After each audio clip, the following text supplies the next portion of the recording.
donner naissance à un autre bébé. Donc, c'est important de considérer le fait que pour prévenir les problèmes gynécologiques, tout doit commencer au moment où le bébé voit le jour. Et ça va au niveau de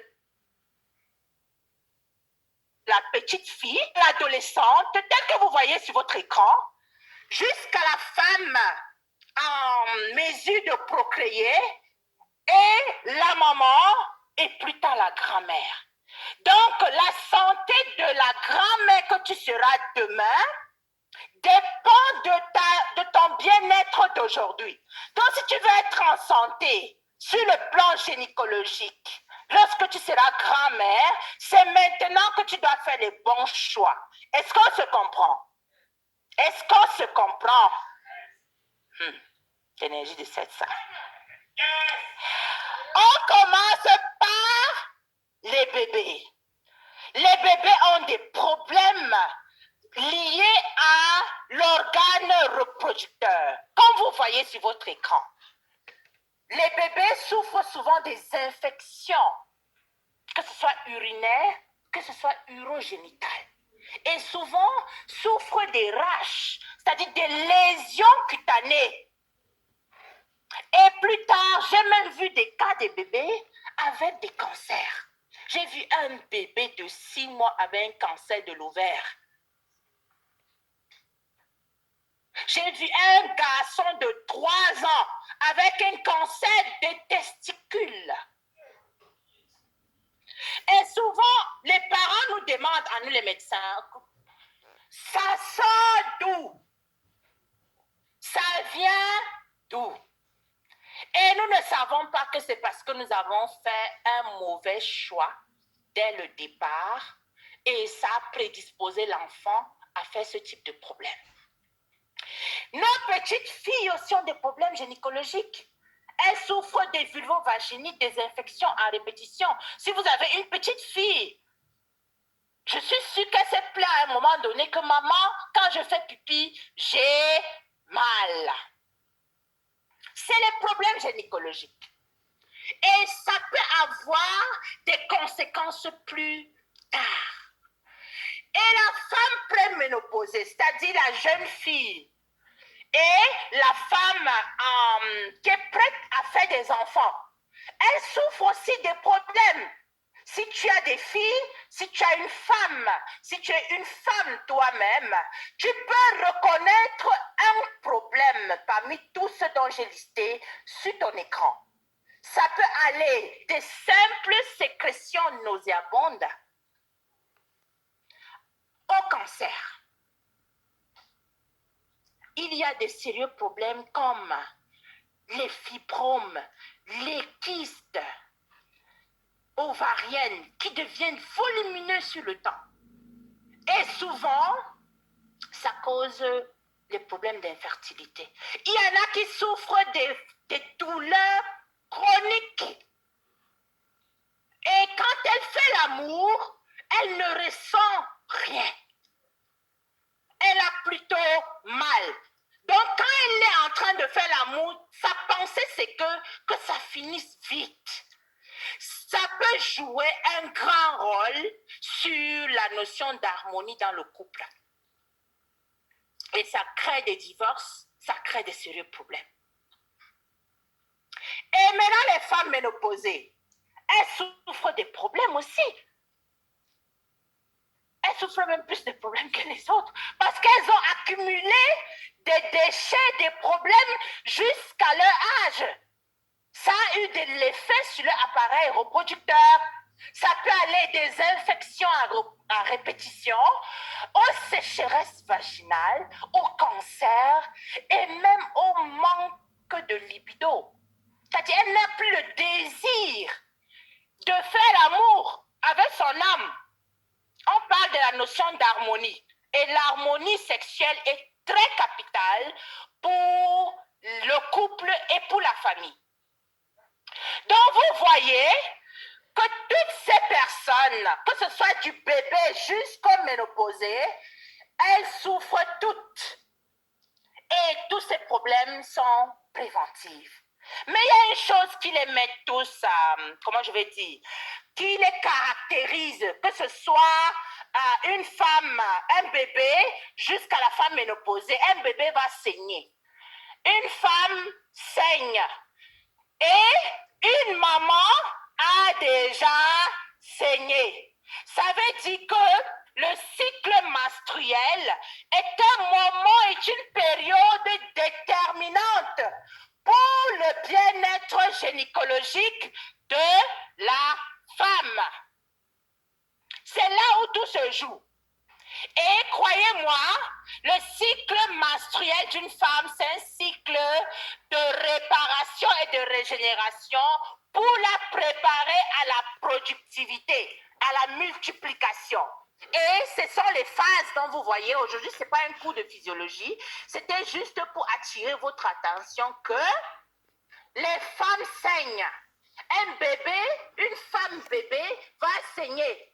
Une jeune fille saigne et une maman ménopausée a déjà saigné. Et c'est un moment critique et crucial qu'il faut maîtriser.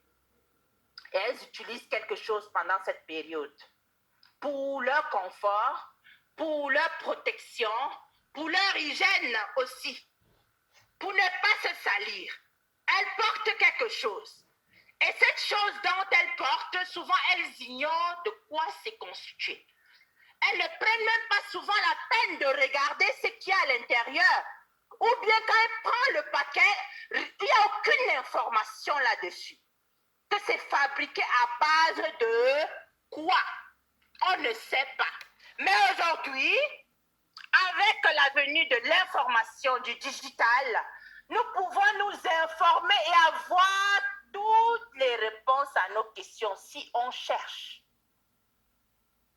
Alors, les serviettes hygiéniques, les couches des bébés, les papiers toilettes, les papiers toilettes, tout ça sont fabriqués à base du carton recyclé.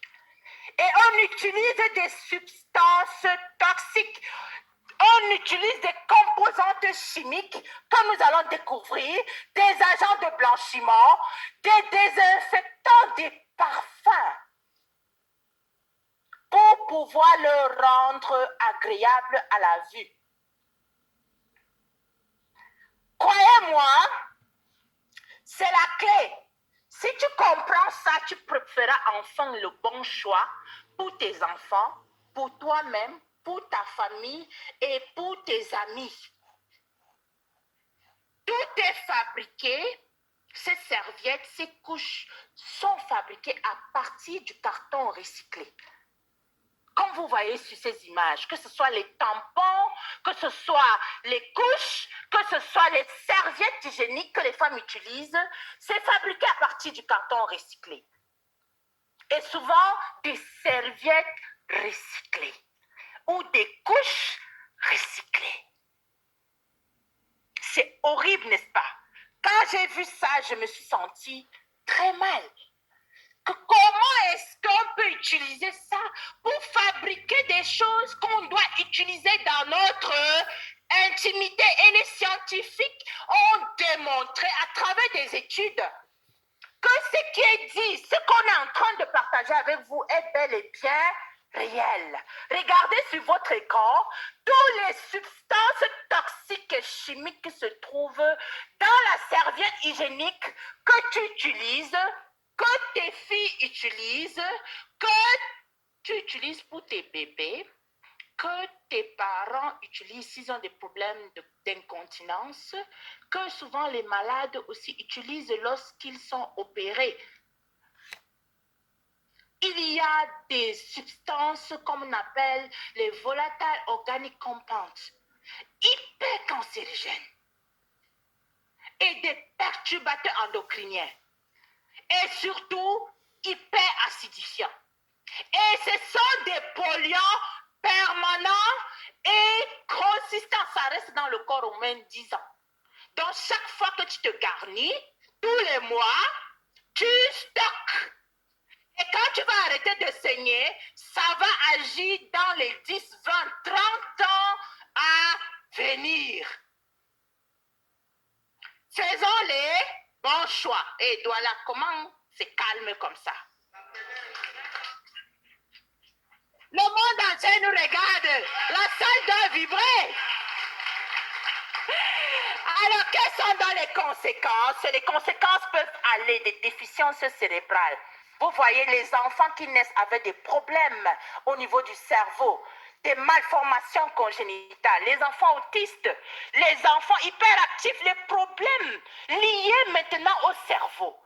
Et l'asthme, les problèmes d'allergie, les problèmes respiratoires, les handicaps même, les malformations congénitales, certains cancers. Je vous ai dit, moi j'ai vu, quand j'étais en deuxième année spécialisation à l'internat, j'ai vu un bébé de 6 mois avec un cancer de l'ovaire. C'était grave. Le déséquilibre hormonal, baisse d'immunité. Vous pouvez imaginer tous ces organes, ces produits chimiques et toxiques comme la dioxine, le chlore, ont de l'impact sur notre système immunitaire et ça nous prédispose à faire même d'autres maladies. Et tous ces déséquilibres hormonaux peuvent même affecter le pancréas, peuvent affecter la thyroïde, peuvent affecter le système circulatoire, le cœur et les vaisseaux sanguins, parce que ça se dépose dans les tissus mous. Juste à partir de nos cervelles hygiéniques et les couches de nos bébés. Est-ce que vous comprenez ça? Alors, maintenant, qu'est-ce qui se passe lorsqu'une femme saigne?